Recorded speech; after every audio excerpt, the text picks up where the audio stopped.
স্বাগত দর্শক, ৭১ জার্নালে আপনাদের সাথে আছি আমি তানিয়া রহমান। সংবাদ পর্যালোচনা ভিত্তিক নিয়মিত এই অনুষ্ঠানে আমরা খবরের নানান বিষয় বিশ্লেষণ করি। পত্রপত্রিকা, টেলিভিশন, ডিজিটাল মিডিয়া ও নিউজ পোর্টালে যেসব খবর শিরোনাম হয়ে থাকে আমরা তা জানিয়ে দিই। সেই খবরের সাথে যুক্ত মানুষদের আমরা সংযুক্ত করি আমাদের আলোচনার টেবিলে। আমাদের স্টুডিও এবং অনলাইনে সংযুক্ত থাকা অতিথিরা সেসব খবরের গভীরে ঢোকেন। আজ আমাদের সাথে আছেন স্টুডিওতে সিনিয়র সাংবাদিক সোহরাব হাসান। অনেক ধন্যবাদ সোহরাব হাসান, সময় দিয়েছেন। এবং দর্শক, আপনাদেরকে জানাতে চাই যে নানা সময় নানা ঘটনায় আলোচনায় আমাদের সাথে অন্যান্য অতিথিরাও কিন্তু পর্যায়ক্রমে যুক্ত হন। আমাদের সাথে অতিথি হিসেবে এরই মধ্যে যুক্ত হয়েছেন কামরুন নাহার, নারী পক্ষের কেন্দ্রীয় সমন্বয়কারী কমিটির সদস্য। অনেক ধন্যবাদ কামরুন নাহার, যুক্ত হয়েছেন এবং ধন্যবাদ আপনাকে আমাদেরকে সময় দিয়েছেন। আপনার কাছে আসলে প্রথমে যদি একটু আসি, সেটি হচ্ছে আমরা দেখলাম আজকে থেকে আইনি প্রক্রিয়া আসলে শুরু হলো বলাই যায়, যেহেতু চার্জ গঠন করা হয়েছে। আগামীকাল থেকে সাক্ষ্য গ্রহণের প্রক্রিয়াটি শুরু হবে। হয়তো রামিসাকে নিয়ে আমরা কথা বলছি, কিন্তু এই রামিসার ঘটনার মাঝেই তো আসলে আমরা দেখেছি আরও অনেক শিশু, মেয়ে শিশু, ছেলে শিশু নানাভাবে হচ্ছে এই ধর্ষণ বা হত্যার শিকার হয়েছে এবং সেই সংখ্যাটি কোনো অংশেই কম বলা যাবে না এবং নানাভাবে তারা যৌন নির্যাতনেরও শিকার হয়েছে। প্রথমত আপনার দৃষ্টিতে একটু জানতেই চাই, কেন এই শিশুদের উপর এই সহিংসতার আচরণ বাড়ছে বলে আপনি মনে করেন, এবং হত্যার বিষয়টি যদি একটু উল্লেখ করে যে এখন খুব নৃশংসভাবে মারা হচ্ছে, যেভাবে কেটে, যেভাবে হচ্ছে একেবারে মাটিতে পুঁতে রাখার মতো ঘটনা নানা সময় আমরা কিন্তু বছরে বিভিন্ন জায়গায় দেখেছি এরকম ঘটনা ঘটেছে। আপনার কাছে কি মনে হয় এরকম হওয়ার কারণ কি? না, আমি মনে করি যে এই ঘটনাগুলো কোনো বিচ্ছিন্ন কোনো ঘটনা নয়। কারণ এগুলো অনেক আমাদের, মানে কি বলবো, আমরা এখন হলো দেশে আমি জানি না সহিংসতার পরিমাণ যেভাবে বাড়ছে বা বেড়েছে, সেখানে বিশেষ করে নারীকে যৌন হেনস্থা করা বা নারীর উপর যে আক্রমণ, সেগুলো শুধু অপরাধীর কোনো বিষয় নয়। আমি মনে করি এর মূলে রয়েছে নারীকে মানুষ হিসেবে মনে না করার যে মানসিকতা, দৃষ্টিভঙ্গি এবং সংস্কৃতি। এবং এর সঙ্গে আবার যুক্ত হয়েছে আরো অনেক কিছু, যে প্রাচীনকাল থেকে আমাদের সমাজে যে চিন্তা চেতনা, নারীকে নারীকে সর্বদা অধস্তন করে রাখার যে বাস্তবতা, এবং এবং এইসব অপরাধ করে পার পাওয়া যায়, বিনা বিচারে পার পাওয়া যায়, এবং এগুলোর কোনো সুরাহা নেই। এবং উল্টো আমরা দেখি যে নারী বিদ্বেষী যে দৃষ্টিভঙ্গি এবং আচরণ, এটার জন্য নারীকেই দোষারোপ করার একটা প্রবণতা সকলে লালন করে।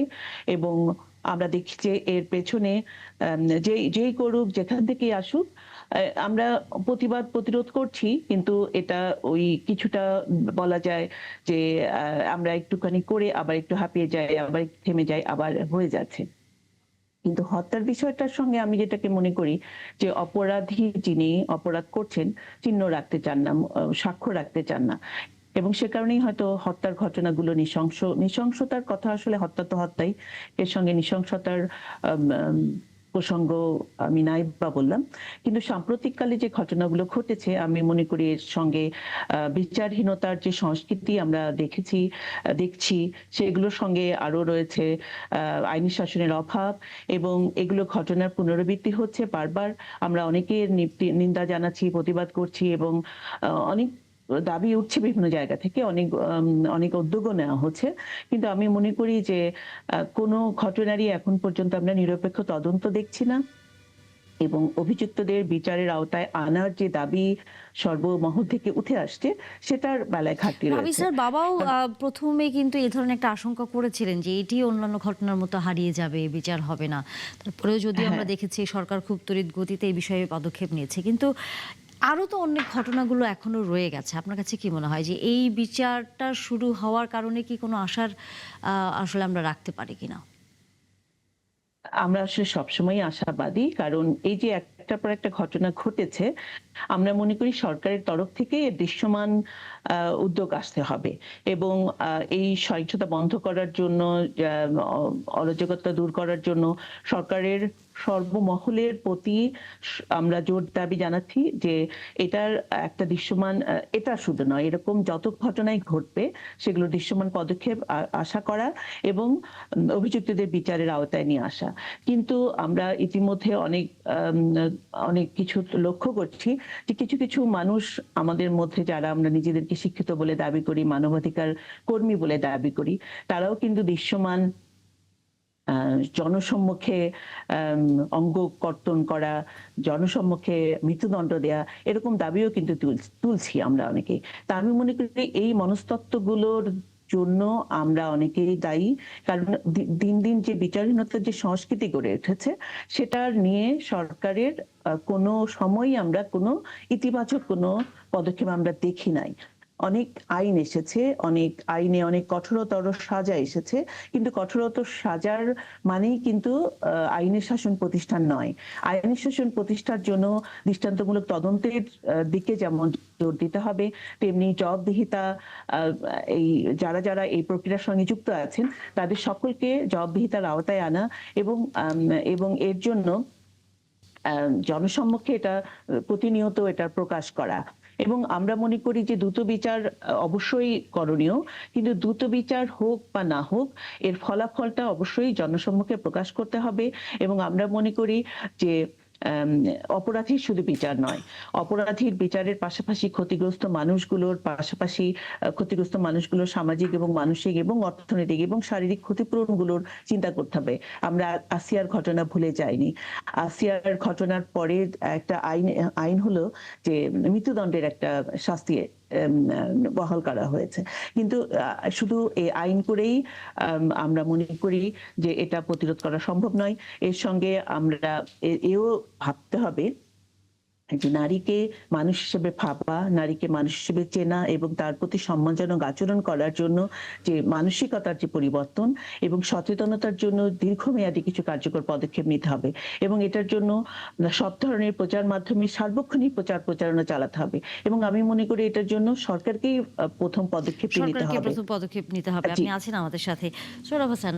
আমরা আজকে যদিও রামিসার এই মামলার চার্জশিট গঠনের আমরা প্রক্রিয়া শুরু হতে দেখেছি, কিন্তু নিশ্চয়ই আপনিও লক্ষ্য করেছেন গণমাধ্যমের সামনে কিন্তু যেই অভিযুক্ত অর্থাৎ মূল আসামি তিনি বেশ কয়েকজনের নাম বলছেন, একজনের নাম বলছেন যে যার সাথে আরেকজন ছিলেন, সে হয়তো এই হত্যাকাণ্ডের সাথে জড়িত, কিন্তু আইনজীবীরা বলছেন যে এটি এক ধরনের মামলাকে ভিন্ন খাতে নেবার জন্য বা অন্যের উপর দোষ চাপানোর জন্য এই ধরনের কথা বলছেন আসামি।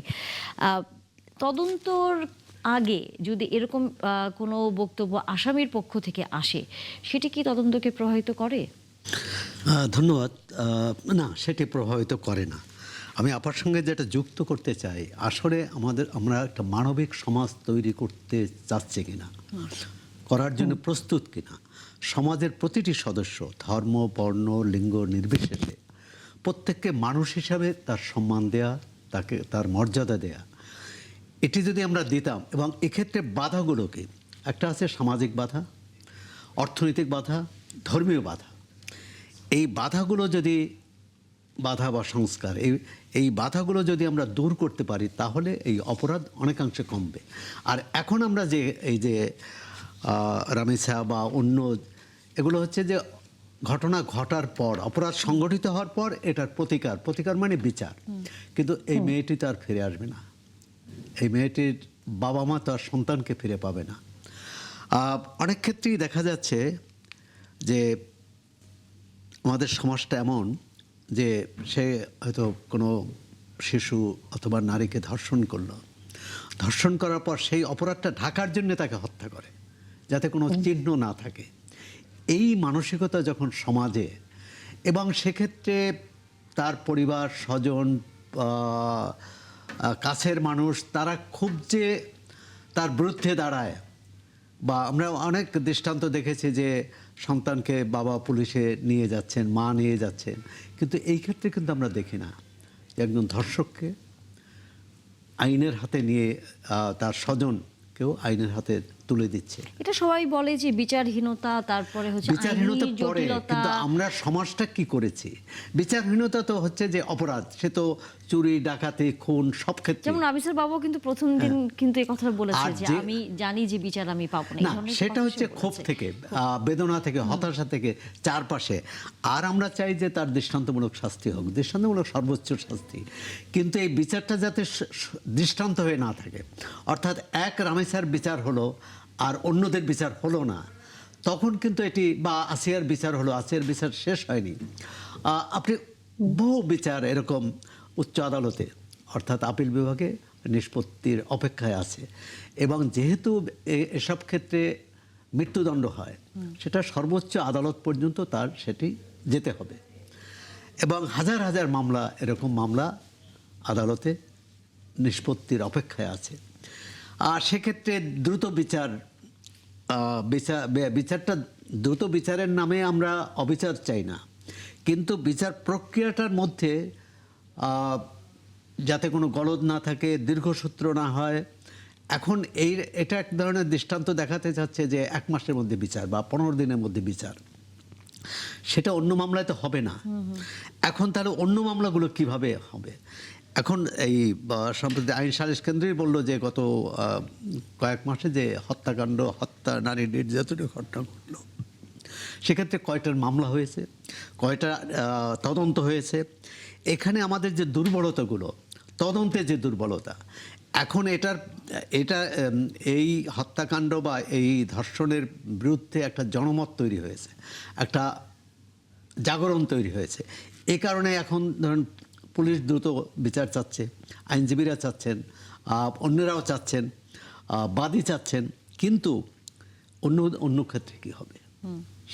সেখানে যদি বিচারহীনতা চলতে থাকে, তখন কিন্তু এই যে রামেসার বাবা যে আশঙ্কা প্রকাশ করেছেন, আর সেটাই কিন্তু থেকে হলো। এর আগে দীপন হত্যার পর, দীপন মানে একজন প্রকাশক, তার বাবা ঢাকা বিশ্ববিদ্যালয়ের শিক্ষক অধ্যাপক আবুল কাসেম ফজলুল হক, তিনিও বলছেন আমি বিচার চাই না।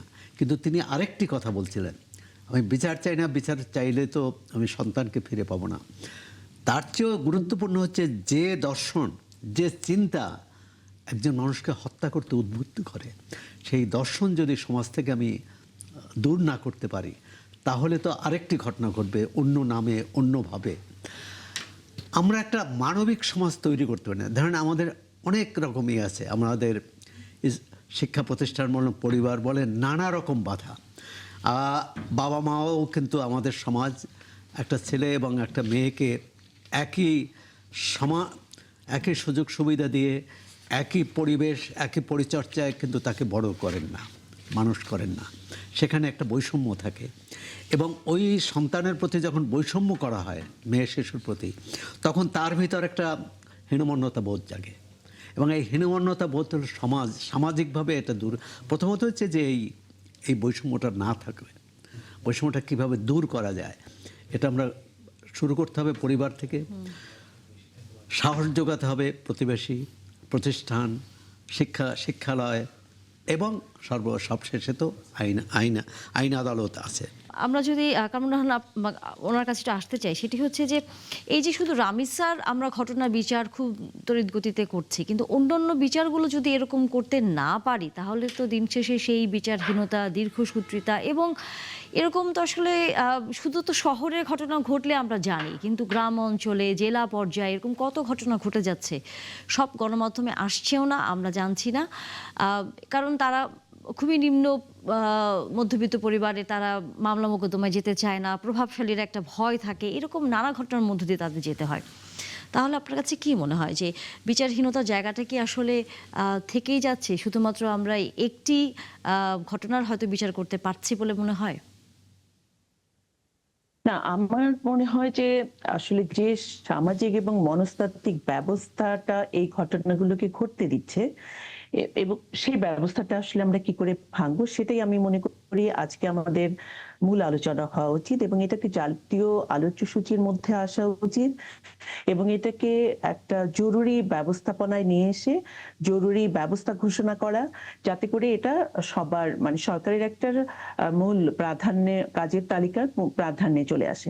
কারণ আমরা অবশ্যই দ্রুত বিচারের প্রতি আমরা অনেক দ্রুত বিচার এবং দৃষ্টান্তমূলক শাস্তি যে অপরাধ দমনে তেমন কোনো ভূমিকা রাখে না, এটা অনেকটাই প্রমাণিত।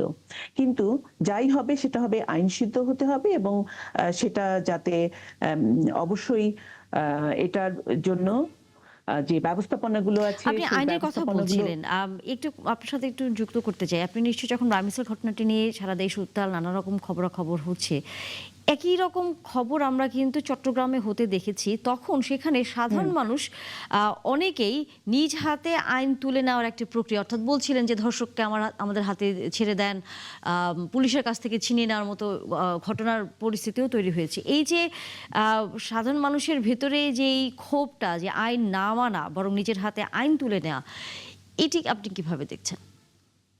আমি মনে করি এটা কঠোর হস্তে দমন করতে হবে। যে আইন নিজের হাতে তুলে নেওয়ার যে প্রবণতা তৈরি হয়েছে এটাকে কোনোভাবেই মেনে নেওয়া যাবে না। কারণ আমরা কিছুদিন আগেও দেখেছি যে দঙ্গল সন্ত্রাস, যেটাকে মব বলা হয়, এটার মাধ্যমে কিন্তু অনেক নিরীহ মানুষের জীবন চলে গেছে। তো এগুলোকে কোনোভাবেই প্রশ্রয় দেওয়া যাবে না এবং এটাকে অবশ্যই দমন করতে হবে আইনের মাধ্যমেই। এবং সেখানেই আমি মনে করি যে আইনের শাসনের একটা বড় ভূমিকা রয়েছে এবং যারা যেখানেই দায়িত্বহীনতার পরিচয় দিবেন তাদেরকে সেখানেই জবাবদিহিতার আওতায় আনতে হবে এবং এগুলো যাতে কোনোভাবেই কেউ করার সাহস না দেখায়, সেটার ব্যাপারে আমি মনে করি কঠোর অবস্থান নেওয়া উচিত বলে আমি মনে করি। এবং এর সাথে আমি মনে করি আরেকটা যেটা দরকার সেটা হলো যে অপরাধ বিজ্ঞান নিয়ে যারা কাজ করছেন বা সামাজিক বিজ্ঞান নিয়ে যারা কাজ করছেন, এইসব অপরাধী মনস্তত্ত্ব প্রতিহত করার জন্য আমার মনে হয় এখন অনেকটাই আমরা দেরি করে ফেলেছি, আর কোনো সময় নেওয়া যাবে না। এবং এগুলো অপরাধ যাতে আর না ঘটে, এই মানুষগুলোর মধ্যে কি মনস্তত্ত্ব কাজ করছে, কেন অস্থিরতা কাজ করছে, সেগুলো নিয়ে আমাদের মনে হয় এখন মনোযোগ দিতে হবে।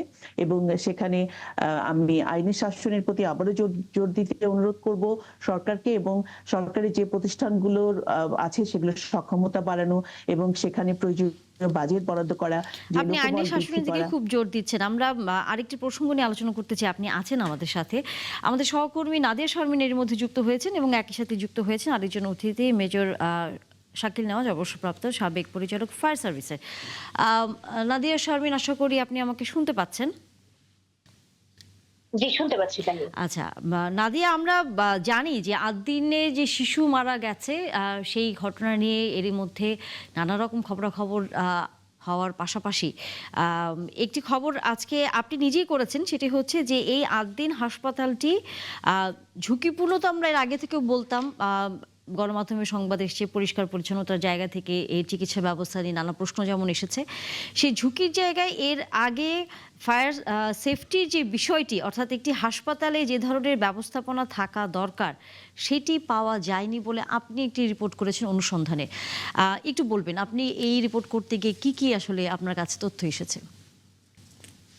ধন্যবাদ। আসলে শিশুরা যখন মারা যায় তখন আমরা যখন ভেতরে ঢুকে এই হাসপাতালের ভেতরের অংশে একদম যে অংশে শিশুরা মারা গেছে সেই অংশ পর্যন্ত যাওয়ার পরেও আমার অভিজ্ঞতা, আমার এত বছর সাংবাদিকতা যে অভিজ্ঞতা, সেটি বলছিল আসলে যে এই হাসপাতালের ভেতরের যে অবস্থা, রাস্তার যে অবস্থা এবং সার্বিক যে আকৃতি প্রকৃতি এবং এটিকে গড়ে ওঠা, এদের বর্ধিতকরণের যে ধাপগুলো আমি জেনেছি, তাতে আসলে এইটার ফায়ার সার্ভিসের লাইসেন্স পাওয়ার কথা না।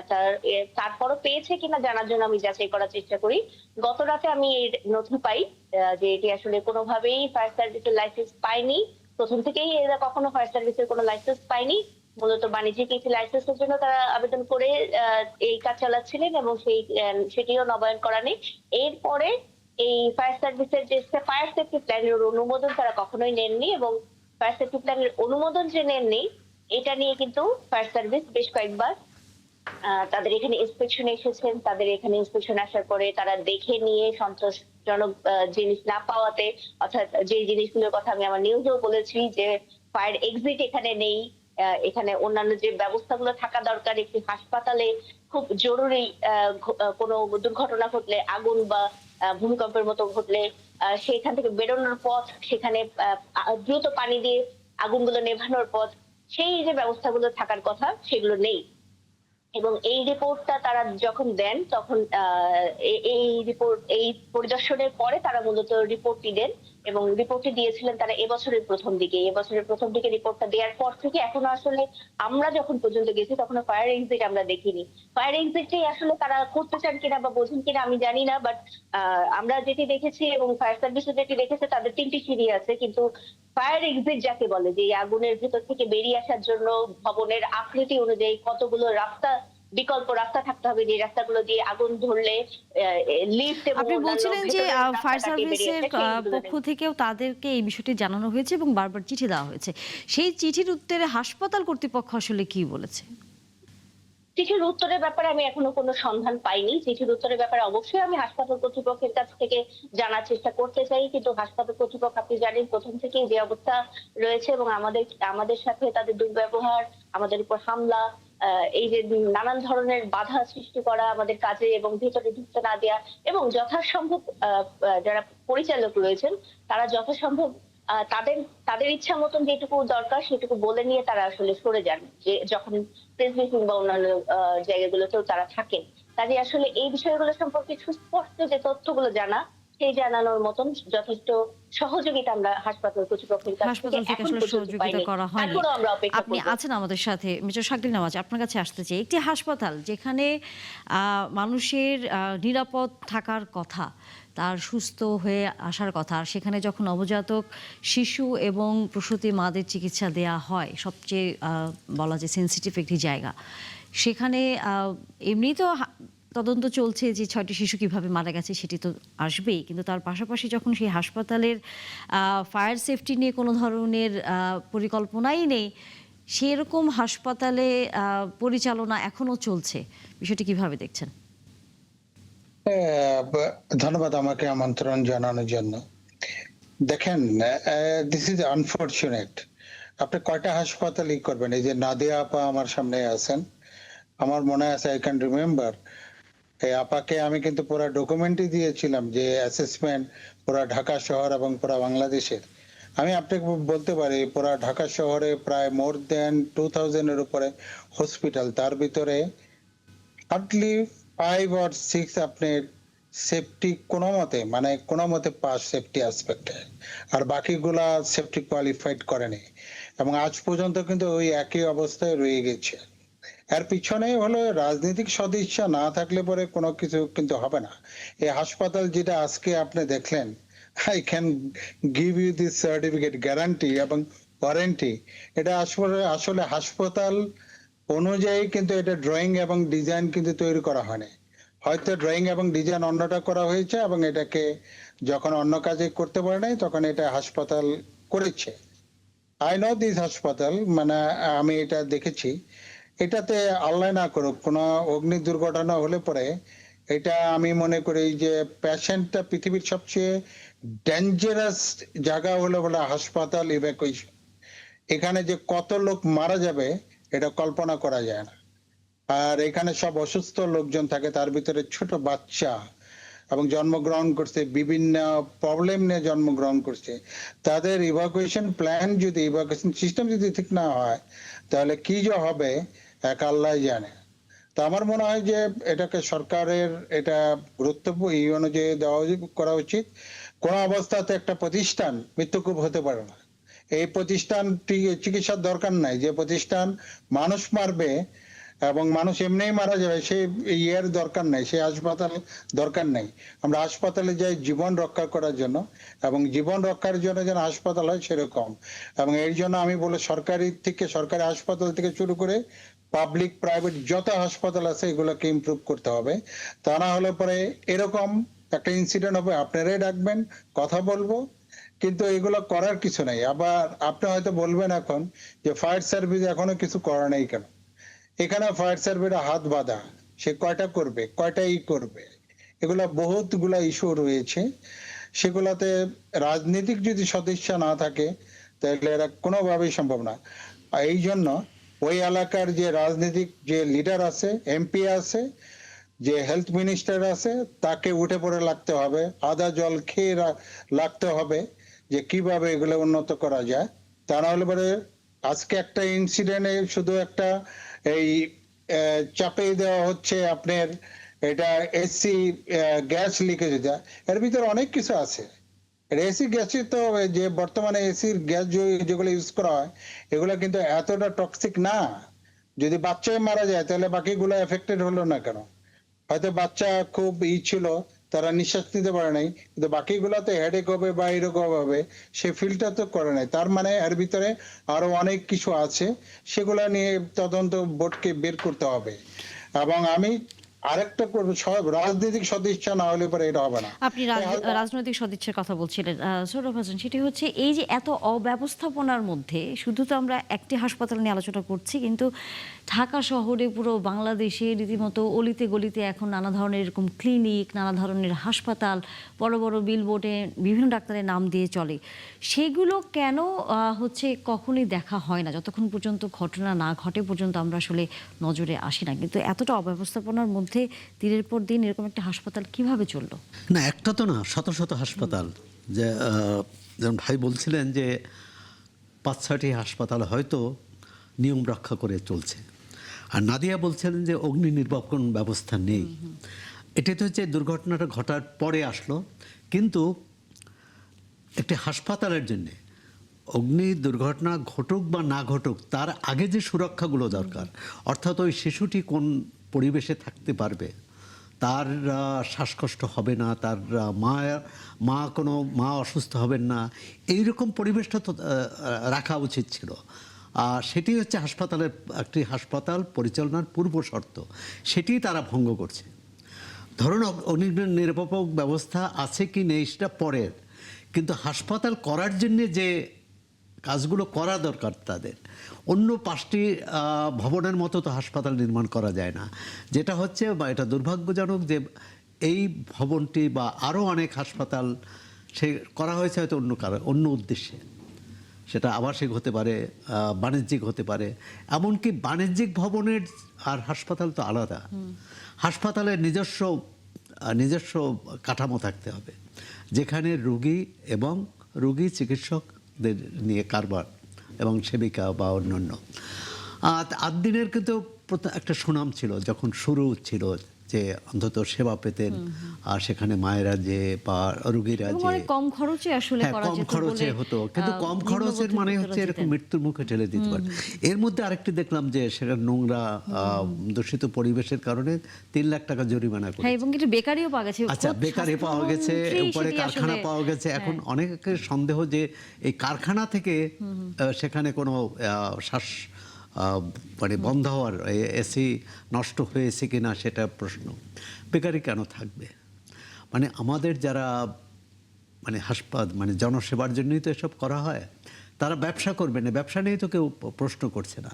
প্রশ্নটা হচ্ছে তিনি যে ব্যবসা করবেন, তিনি যে অর্থটা নিচ্ছেন, নিরাপত্তাটা দিবেন কিনা, চিকিৎসাটা হবে কিনা, চিকিৎসা সেবাটা পাবেন কিনা। আর দেখুন, সরকারি হাসপাতালে সেবা পান না বলেই বেসরকারি হাসপাতালে যান, অর্থ দিয়েও। কারণ আমাদের তো এরকম ব্যবস্থা করতে পারিনি যে আমাদের সমস্ত রোগী সরকারি হাসপাতালের স্বাস্থ্যসেবা কিন্তু সরকারের দায়িত্ব, মানে রাষ্ট্রের দায়িত্ব স্বাস্থ্যসেবা দেয়া, কিন্তু সেটা তো আমরা করতে পারিনি। এখন অর্থ দিয়ে জীবন কিনতে হচ্ছে, মৃত্যু কিনতে হচ্ছে। তাই এটি তো আমরা কখনোই কামনা করি না। আর এটি তদন্ত হোক, এবং আরও কোথায় কোথায় এই গলদ আছে। আমরা কয়েক বছর পরই দেখি ক্লিনিক এবং হাসপাতালগুলোতে অভিযান চালানো হয়, এবং কিছুদিন পরে সেই অভিযান বন্ধ হয়ে যায়। শুধু আমরা সংখ্যা জানি যে এতটি হাসপাতাল নিয়ম মানেনি, এতটি মানেনি, এবং এর পিছনে টাকা পয়সার লেনদেন হয়। অর্থাৎ যারা, এবং বেশিরভাগই হচ্ছে অস্থায়ী ব্যবস্থা। এই টাকা পয়সা লেনদেনের বিষয়টি, সেটা হয়তোবা অনেকে লাভবান হন, কিন্তু দিন শেষে যে ভুক্তভোগী হয় সে আসলে বোঝে যে সে কি হারাচ্ছে। কারণ নাহার, আপনি যেহেতু আছেন, আপনার কাছে আসলে বিরতি নিতে হবে আমাদেরকে। তার আগে প্রশ্নটি রেখে যেতে চাই, এই ভুক্তভোগী মানুষগুলোর জন্য আইনি সহায়তার ক্ষেত্রে এখানেও আসলে আমরা দেখেছি এই আদ্দিন হাসপাতালে যেই 6টি শিশু মারা গেছে তাদের পরিবারের পক্ষ থেকে কিন্তু সবাই মামলা করেনি, একটি পরিবার মামলা করেছে এবং অনেকেই চলেও গেছে আসলে এই জটিলতায় তারা পড়তেও চায়। অর্থাৎ সে আবারও ঘুরে ফিরে আগে যে ঘটনার সাথে আমরা কথা বলছিলাম এখানেও যে সেই বিচারিক প্রক্রিয়ার জটিলতাতে আসলে কেউ দিন শেষে পড়তে চাচ্ছে না। কিন্তু এই জিনিসের সুযোগ নিয়ে এই যে ব্যাঙের ছাতার মতো বিভিন্ন ক্লিনিক, বিভিন্ন হাসপাতাল অব্যবস্থাপনার মধ্যে গড়ে উঠছে, এদের বিরুদ্ধে আসলে আইন কি বলে? আইন কতটুকু আসলে তাদেরকে আইনের আওতায় নিয়ে আসতে পারে? না, আপনি কঠিন একটা প্রশ্ন করেছেন। আসলে এখানে অনেকেই আমরা দায়ী। এখানে আপনি যে বিষয়গুলো তুলে ধরলেন সেখানে শুরু থেকে বাস্তবায়ন পর্যন্ত যে কর্তৃপক্ষগুলো দায়িত্বপ্রাপ্ত ছিল তারা কিন্তু কোনোভাবেই দায় এড়াতে পারে না। আপা এবং শাকিল ভাই এবং নাদিয়া আপা যে কথাগুলো বললেন, যেখানে একটার পর একটা ত্রুটি হয়ে গেছে এবং এগুলো কোনোটাই কিন্তু আইনের বাইরে নয়। আমি মনে করি যে এগুলো প্রত্যেকটি কোনো না কোনো আইনের আওতায় রয়েছে এবং এটার জন্য আলাদা আলাদা কর্তৃপক্ষ রয়েছে এবং প্রত্যেকটার জন্য কোনো না কোনো বিভাগ বা মন্ত্রণালয় এটার জন্য দায়ী। তা আমি মনে করি এখানে জবাবদিহিতাটা প্রত্যেকটা ধাপে ধাপে এবং পর্যবেক্ষণটা খুব জরুরি এবং এই পর্যবেক্ষণগুলো যারা করতে পারছেন না, কেন পারছেন না সেটা খতিয়ে দেখা দরকার এবং এর জন্য যদি মনে হয় যে না এর জন্য প্রয়োজনীয় লোকবল নেই, লোকবল বাড়াতে হবে এবং এর জন্য যদি মনে হয় যে প্রয়োজনীয় আইনটাও আমাকে পুরোপুরি সাপোর্ট করছে না। আপনি উল্লেখ করেছেন যে একজন নাদিয়া আপা উল্লেখ করলেন যে একটা পরিবার সম্ভবত মামলা করেছে, অন্য পরিবারগুলো হয়তো আশা ছেড়ে দিয়েছে যে মামলা করে আমার বাচ্চা তো আর ফেরত আসবে না। তা আমি মনে করি সেখানেও আইনের প্রশ্নটাই রয়েছে যে আমি ন্যায় বিচারটা নিশ্চিত করার জন্য নির্দিষ্ট সময়ের মধ্যে বিচার কার্য সম্পন্ন করা এবং সেখানে তদন্তটা যাতে কোনোভাবেই কেউ প্রভাবিত করতে না পারে, সেখানে কোনো রাজনৈতিক কর্তৃপক্ষ বা কোনো প্রভাবশালী সেটা যে নামেই যেভাবেই আসুক না কেন প্রতিহত করা আমি মনে করি আমাদের সকলের দায়িত্ব এবং সেখানে গণমাধ্যম কর্মীদের পাশাপাশি আমরা যারা বিভিন্ন সমাজসেবামূলক কার্যক্রমে যুক্ত আছি, মানবাধিকার কর্মী হিসেবে নিজেদেরকে দাবি করছি, আমি মনে করি তাদেরও প্রত্যেকেরই ভূমিকা রয়েছে এই বিষয়গুলোর প্রতি দৃষ্টি দেওয়া এবং কোনোভাবেই কেউ যাতে ছাড় না পায়। কারণ এই ছাড় পেয়ে যাওয়ার যে চর্চাটা আমরা তৈরি করেছি সেটাই আমি মনে করি প্রতিহত করতে হবে কঠোর হস্তে এবং সেটা সর্বক্ষেত্রেই এবং সেখানে সংসদ থেকে শুরু করে যারা আইন প্রণয়ন করছেন সেখান থেকে শুরু করে যারা আইন বাস্তবায়ন করছেন প্রত্যেকেরই আমি মনে করি সমান দায়িত্ব রয়েছে। অবশ্যই আমরা তো সবার দায়িত্বের কথা বলি, কিন্তু দিন শেষে আসলে কেউ কার নিজের দায়িত্বটা পালন করে না বলেই এই অব্যবস্থাপনার মধ্য দিয়ে আমাদের থাকতে হয়। নাদিয়া, আমরা জানি যে তদন্ত চলছে, তদন্ত প্রতিবেদন 3 তারিখে জানা যাবে কি কি বিষয় হচ্ছে তারা শেষ পর্যন্ত এই তদন্তে পেলেন।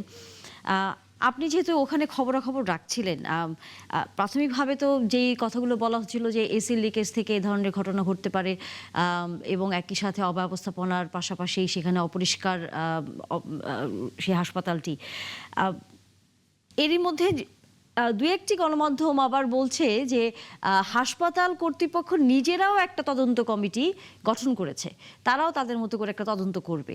এক্ষেত্রে আপনার কাছে কি মনে হয় যে এই তদন্তের দুই পক্ষের অবস্থানটি আসলে আমরা কি মুখোমুখি দেখতে পাবো?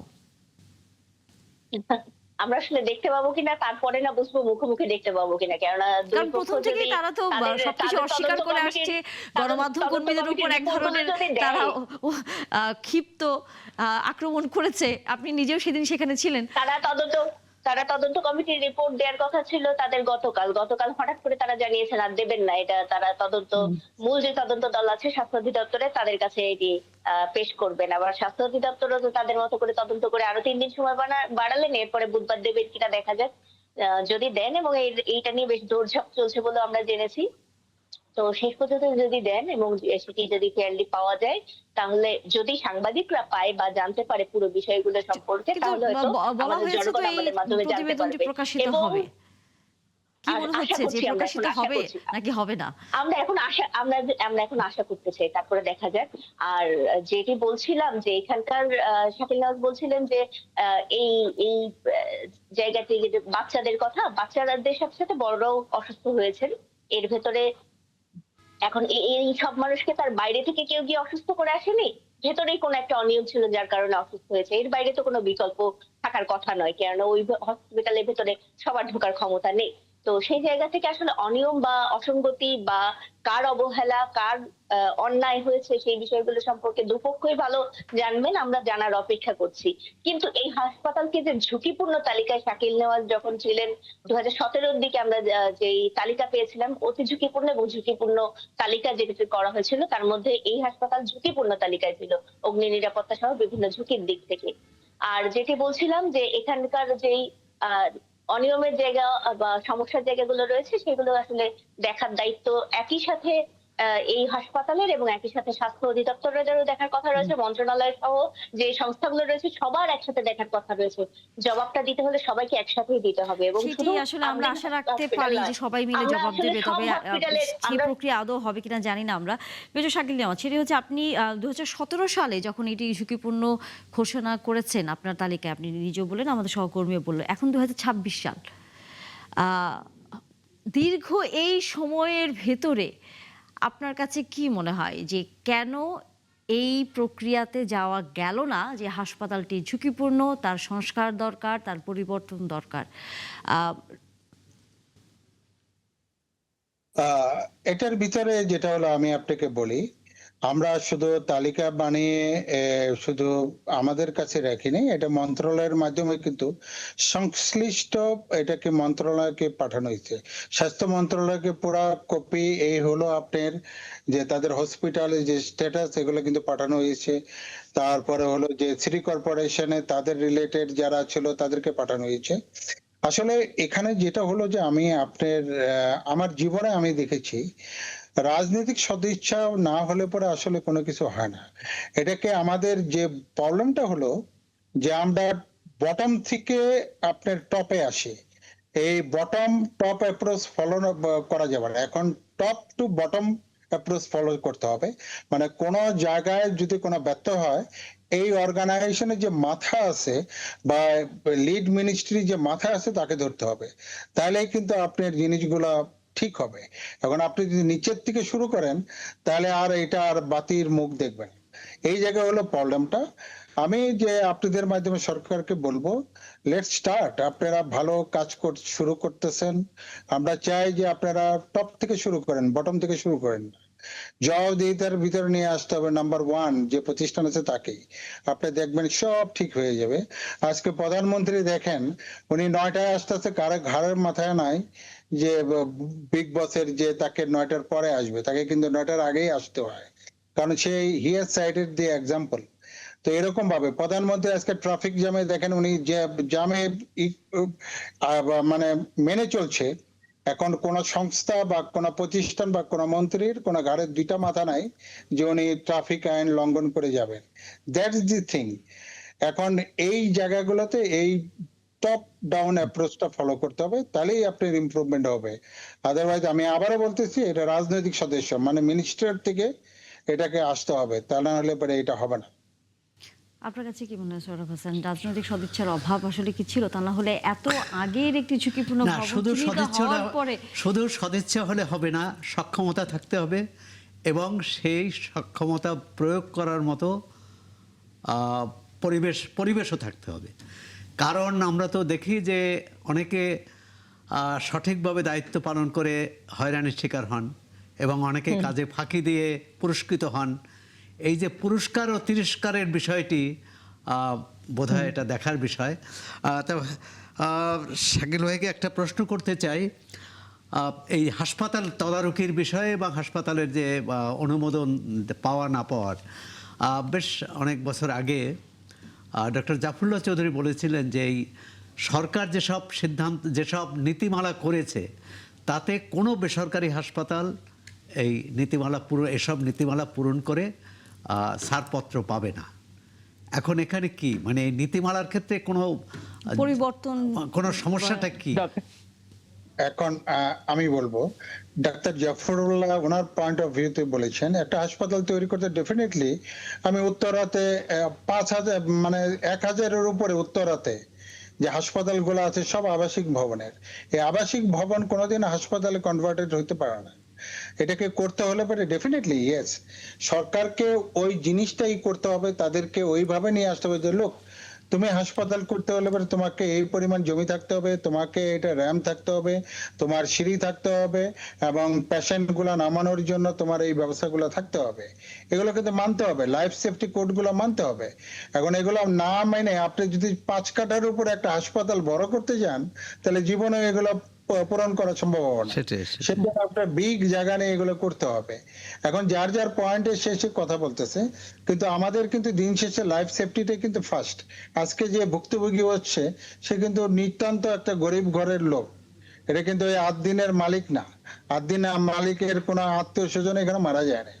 তো আমাদেরকে এমন এক জায়গায় যে করতে হবে, এখানে হয়তো ভর্তি হন। নগরায়ণ প্ল্যানের মাধ্যমে এগুলো করতে হবে, যেখানে ইচ্ছে সেখানে হাসপাতাল করা যাবে না। এটাকে ওইভাবে করতে হবে, সুন্দর একটা পরিবেশ থাকবে, মানে রোগী যাওয়ার পরেই জানে রোগী 50% পেয়ে যায়। তার মানে পরিকল্পিত নগর দরকার, পরিকল্পিত Exactly. হাসপাতাল, পরিকল্পিত শিক্ষা প্রতিষ্ঠান, পরিকল্পিত ব্যবসা প্রতিষ্ঠান করার জন্য পুরো শহরটাকে একটা কিন্তু যে বৃহত্তর প্রসঙ্গটি পরিকল্পনার আসলে আপনি অধীনে আনতে হবে। তুলেছেন যে এই বেসরকারি হাসপাতাল বা কোনো একটি হাসপাতাল তৈরি করার ক্ষেত্রে যে ধরনের শর্তগুলো আসলে মেনে করতে হবে, সেরকম অবকাঠামো আমাদের মতো মানে এত ঘনবসতিপূর্ণ দেশে আসলে সম্ভব কিনা, এই প্রশ্নটা আসলে সামনে তো চলেই আসে। এবং তার সাথে যেই ধরনের সুযোগ সুবিধা থাকবার কথা সেটি আসলে দেবার মতো লোকবল, সেরকম মানসিকতা, সেরকম আসলে ইনভেস্টমেন্ট। কারণ দিন শেষে সবাই বলে যে চিকিৎসাটি এটাও এক ধরনের ব্যবসার কাছাকাছি একটা অবস্থান, একটি পেশার মতো। এখান থেকে আসলে লাভ করেন যারা এখানে আসলে বিনিয়োগ করে থাকেন। আপা, করা যাবে না কেন? আপনি সদস্য হলে পরে হবে না কেন? উত্তরাতে আমি বলতে পারি এখানে অবৈধভাবে অনেক প্লট আপনি দখল করে রাখছে, ইউ ক্যাপচার দোজ, এবং 8-10টা করে করেন। বিভিন্ন সংস্থার দেখেন অবৈধভাবে বড় বড় প্রতিষ্ঠানের মানে হেড 4টা-5টা প্লট নিয়ে বসে রয়েছে, তার প্লট গুলো নিয়ে ফেলেন। জমির অভাব নাই, শুধু প্ল্যানের অভাব আছে। আর প্ল্যান করতে যাই যদি আপনি নিজের স্বার্থটা আগে দেখেন যে না আমি তো প্ল্যান করতেছি, এখানে আমি একটু সুবিধা নিয়ে ফেলি, তখন আর এটা হবে না। বাংলাদেশের জমির অভাব নাই, প্ল্যানের অভাব আছে। বাংলাদেশের হলো আমি ভালো উপযুক্ত লোকের অভাব নাই, এক্সপার্টের অভাব নাই, কিন্তু এখানে নন প্রফেশনাল লোকের মানে দৌরাত্ম্য বেশি, যার ফলে এই এখানে প্রফেশনাল লোক আপনি এখানে কোনো জায়গা পাবে না, এবং ঢুকতেই দিবে না, এখানে ঢুকতেই দিবে না। যে প্রফেশনাল লোক এখানে দেখেন এই এই নাদিরা আপার মতো লোক, সে বিদেশে গেলে পরে দেখবেন যে বহুত কিছু সিএনএন বা বড় জায়গার একটা বড় কিছু হয়ে যাচ্ছে, তাহলে বাংলাদেশের জায়গায় উনি এক জায়গায় বসে রয়েছে, ওনাকে উপরে উঠতে দিবে না, কারণ জানে যে শি ইজ ভেরি প্রমিজিং। তো ওনাকে আটকানোর জন্য সমস্ত কারেন্টের জাল, ইলেকট্রিক্যাল জাল, যত প্রকার জাল আছে তে আটকে রাখে। এটা হলো বাংলাদেশের ক্যারেক্টার। কিন্তু রাষ্ট্রপ্রধানের যারা রাষ্ট্রের নির্বাচিত লোক আছে তাদেরকে they need to find out যে আসলে কাদের আপনার কাছে কি মনে হয় তারা কি আসলে জানে না? মানে আমরা তো খুবই সাধারণ মানুষ, আমরা ছোটখাটো মানুষ, আমরা গণমাধ্যমে কাজ করি, তারপরে এবং আপনাদের মতো বড় বড় গুণী মানুষদের সাথে আমরা কথা বলি, সেখান থেকে কিছু ধারণা নেই। আর তারা তো রাষ্ট্র পরিচালনা করে, তারা কি এই বিষয়গুলো জানে না? আমাদের তো এটা বিশ্বাস করতে ইচ্ছা করে না।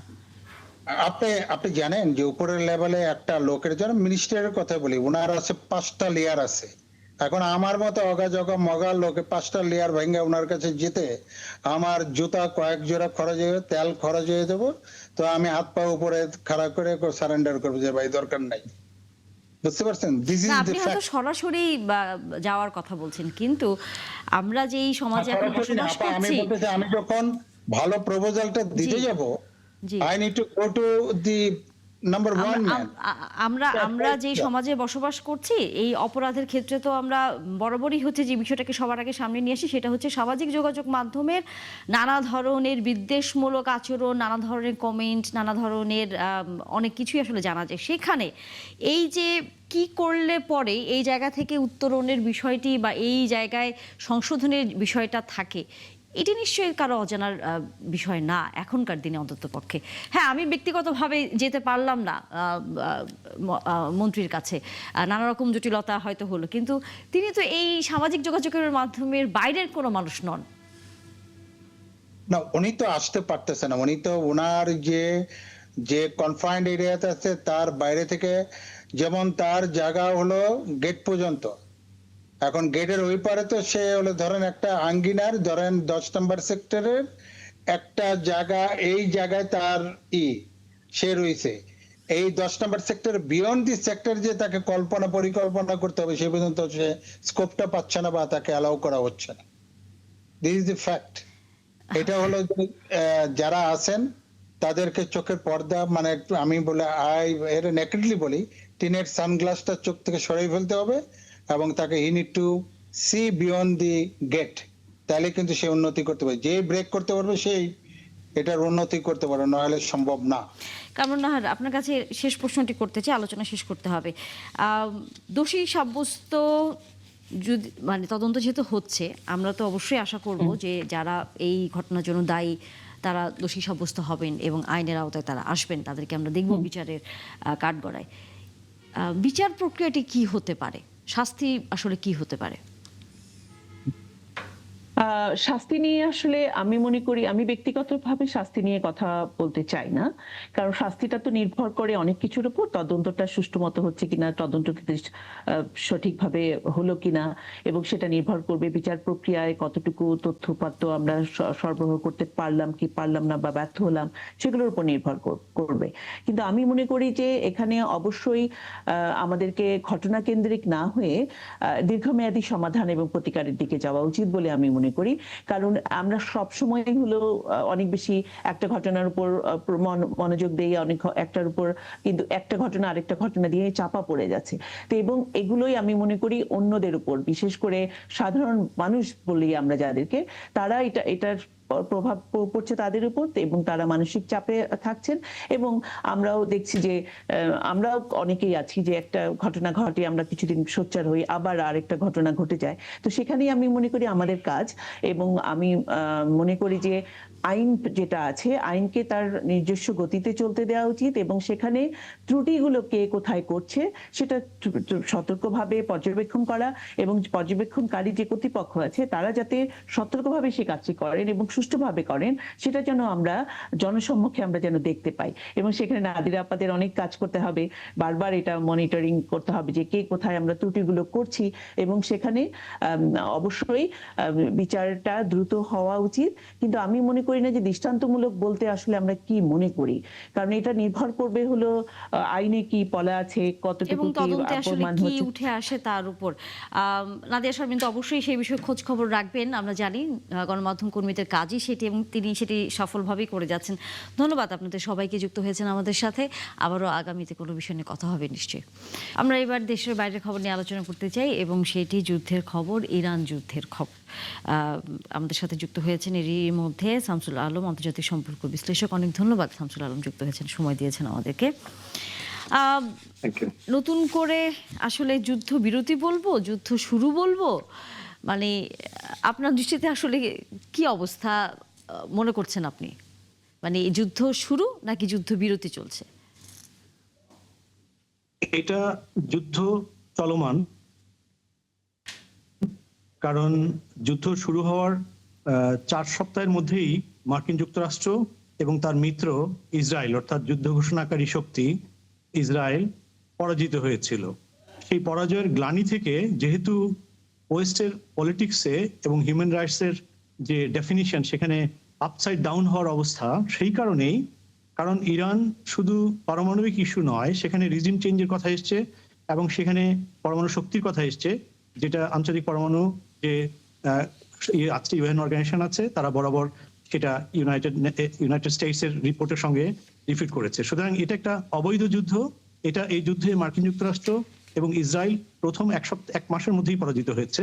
কিন্তু যেহেতু এই যুদ্ধের মধ্য দিয়ে একটা বড় আন্তর্জাতিক সংঘাত সামনে নিয়ে আসা হয়েছে, সেই কারণে এটা ওয়েস্টের যে অন্যান্য যে ডেমোক্রেটিক ফোর্সেস যারা আছে, বিশেষ করে ইউরোপ এবং ফাইভ আইজ এর অন্যান্য মিত্রের জন্য মার্কিন যুক্তরাষ্ট্র একটা এম্বারাসমেন্ট এবং একটা বড় ধরনের বিব্রতকর সিচুয়েশন তৈরি করেছে। সুতরাং সেই পরিস্থিতিকে কাটিয়ে ওঠার জন্য এবং যাতে মার্কিন যুক্তরাষ্ট্রের জন্য বড় ধরনের আন্তর্জাতিক ক্ষেত্রে অবশ্যই মার্কিন যুক্তরাষ্ট্রের যে নৈতিক অবস্থান ইতিমধ্যে খর্ব হয়েছে একাধিকবার, গাজায় প্রথম, তারপর এখানে এসে, সুতরাং সেটিকে কাভার আপ করার জন্য যেই পাকিস্তানকে দিয়ে যে চেষ্টা করা হয়েছে, সেটার কোনো একটা সুবিধা মতো ক্ষেত্র এখনো প্রস্তুত করতে পারেনি বলে, ইরানকে অবদমন করতে পারেনি বলে আমার মনে হয় যুদ্ধকে প্রলম্বিত করা হচ্ছে এবং পুরো বিশ্বকে একটা কষ্টের মুখে ঠেলে দেওয়া হয়েছে।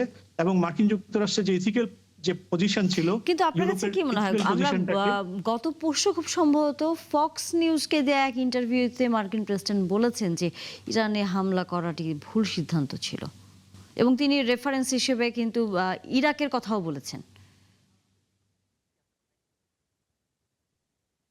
এটা তো ইতিমধ্যে ওয়াশিংটন দ্বিধাগ্রস্ত, এবং স্বয়ং ডোনাল্ড ট্রাম্পের যে ভাইস প্রেসিডেন্ট, তিনি এই যুদ্ধের সঙ্গে কতটুকু নৈতিকভাবে আছেন। একমাত্র তার যে প্রতিরক্ষা মন্ত্রী, যিনি অসংলগ্ন আচার আচরণের জন্য ইতিমধ্যে ওয়ার্ল্ডের কাছে ডোনাল্ড ট্রাম্পের পরে দ্বিতীয় হাস্যকর ব্যক্তিত্বে পরিণত হয়েছেন।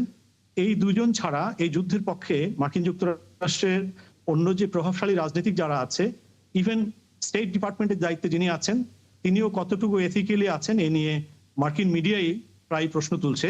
সুতরাং এই যুদ্ধ হচ্ছে অ্যাকচুয়ালি মার্কিন প্রেসিডেন্ট ডোনাল্ড ট্রাম্প এবং যে প্রতিরক্ষা মন্ত্রী হেজেতের, তাদের এটি হচ্ছে যৌথ প্রযোজনা, এবং ইসরায়েলের নেতৃত্বে তারা এই যুদ্ধটি করছে, এবং মার্কিন যুক্তরাষ্ট্রের ভাবমূর্তি এবং যে সমস্ত এথিক্যাল পজিশনকে ইতিমধ্যে পুরো মার্কিন জাতির জন্যই একটা এম্বারাসমেন্ট তৈরি করেছেন। যাই হোক, এই যুদ্ধ আপনি যদি বলছেন ইরাককে জড়িয়ে অথবা দোহাকে একটা ক্রিটিক্যাল পজিশনে নিয়ে আসা, যে দোহা ইতিমধ্যে আফগানিস্তানের যুদ্ধকে বন্ধ করেছিল, তাকেও দিয়ে চাপ প্রয়োগ করে দোহার কাছে যে $12 বিলিয়ন ইরানের অবৈধভাবে আটকে রাখা হয়েছে, সেখানেও কিন্তু মার্কিন যুক্তরাষ্ট্র চাপ প্রয়োগ করছে। তো সুতরাং এই যুদ্ধটা শুধু যুদ্ধের চাপ না, এই যুদ্ধ পশ্চিমা দেশগুলোতে পলিটিক্যাল ম্যাপ চেঞ্জ হওয়ার যে রিয়েলিটি তৈরি হয়েছে, সেখানেও ডোনাল্ড ট্রাম্প এটিকে ব্যবহার করতে চাচ্ছেন। যেহেতু তিনি পরাজিত হয়েছেন, জি। তার সেই পরাজয়কে তিনি ভিন্ন অর্থনৈতিক মাত্রায় রিকভার করার চেষ্টায় লিপ্ত আছেন।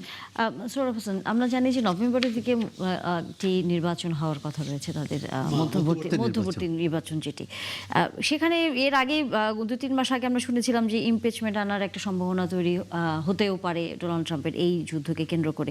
আপনার কাছে কি মনে হয়? না, সেটা তো অনেক পরের। প্রথম হচ্ছে নভেম্বরে মধ্যবর্তী নির্বাচন হবে। সেই নির্বাচনে যদি ডেমোক্রেটরা জয়ী হয়, মানে সংখ্যাগরিষ্ঠতা যদি থাকে, তাহলে তার বিরুদ্ধে ইমপিচমেন্ট আনতে পারে। কিন্তু তার আগে এখন হচ্ছে জুন মাসের শুরু, নভেম্বর, এই 6 মাস কীভাবে চলবে, 6 মাস বিশ্ব কোথায় যাবে, কোন অনিশ্চয়তায় যাবে, এবং যুদ্ধবিরতি সত্ত্বেও ইরানের উপর যুক্তরাষ্ট্র হামলা চালাচ্ছে, আর লেবাননে ইসরায়েল হামলা অব্যাহত রাখছে, আক্রমণ অব্যাহত রাখছে। সুতরাং সম্পদ ধ্বংস হচ্ছে, মানুষ ধ্বংস হচ্ছে, মানুষ মারা যাচ্ছে, এবং এক ধরনের গোটা বিশ্ব জিম্মি হয়ে পড়েছে। বিশেষ করে হরমুজ যখন বন্ধ এবং ইরানের হাতে দ্বিতীয় কোনো অস্ত্র নেই, হরমুজের উপরে তাদের নিয়ন্ত্রণ আছে, সেটা তারা ব্যবহার করছে।